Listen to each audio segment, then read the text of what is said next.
Shalom మీకు సమాధానం కలుగునుగాక. కొరింథీయులకు రాసిన 2వ పత్రిక 9వ అధ్యాయము.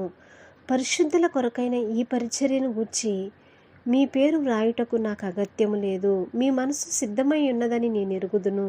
అందువల్ల సంవత్సరం నుండి అకాయ సిద్ధపడి ఉన్నదని చెప్పి నేను మిమ్మును గూర్చి మాసిదోనియా వారి ఎదుట అతిశయపడుచున్నాను. మీ ఆసక్తిని చూచి అనేకులు ప్రేరేపింపబడిరి. అయితే మిమ్మును గూర్చిన మా అతిశయము ఈ విషయంలో వ్యర్థం కాకుండానట్లు నేను చెప్పిన ప్రకారము మీరు సిద్ధంగా ఉండుటకై ఈ సహోదరులను పంపితిని. మీరు సిద్ధపడని ఎడల ఒకవేళ మాసిదోనియా వారెవరైనను నాతో కూడా వచ్చి మీరు సిద్ధంగా ఉండకపోవట చూచిన ఎడల ఈ నమ్మిక కలిగి ఉన్నందుకు మేము సిగ్గుపరచబడుదుము. మీరును సిగ్గుపరచబడుదురని ఇక చెప్పనేలా. కావున లోగడ ఇచ్చేదమని మీరు చెప్పిన ధర్మము పిసినితనముగా ఇయ్యక ధారాళముగా ఇయ్యవలనని చెప్పి సహోదరులు మీ వద్దకు ముందుగా వచ్చి దానిని జమ చేయుటకై వారిని హెచ్చరించుట అవసరమని తలంచితిని.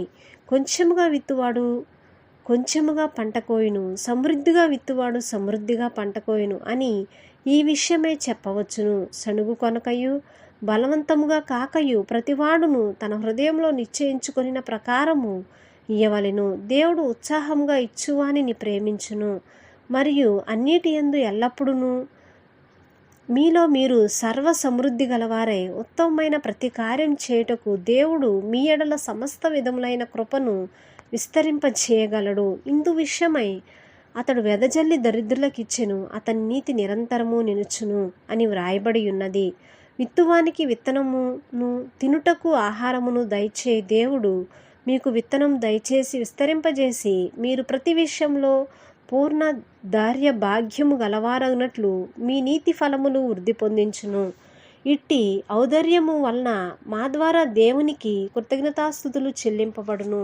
ఎలయనగా ఈ సేవను గూర్చిన పరిచర్య పరిశుద్ధుల అక్కరలకు సహాయము కలుగజేయుట మాత్రము కాకుండా అనేకులు దేవునికి చెల్లించు కృతజ్ఞతాస్తుతుల మూలముగా విస్తరించుచున్నది. ఎలాగనగా క్రీస్తు సువార్తను అంగీకరింతుమని ఒప్పుకొనుట యందు మీరు విధేయులైనందు చేతను వారి విషయమును అందరి విషయమును ఇంత ఔదార్యముగా ధర్మము చేసి నందు చేతను ఈ పరిచర్య మూలముగా మీ యోగ్యత కనబడినందున వారు దేవుని మహిమపరచుచున్నారు. మరియు మీ ఎడల దేవుడు కనుపరిచిన అత్యధికమైన కృపను చూచి వారు మీ నిమిత్తమై ప్రార్థన చేయుచు మిమ్మును చూడవలనని ఎక్కువ కోరిక గలవారై ఉన్నారు. చెప్పసఖ్యము కాని ఆయన వరమును గూర్చి దేవునికి స్తోత్రము. ఆమేన్. దేవుడు తన పరిశుద్ధమైన వాక్యాన్ని దీవించునుగాక.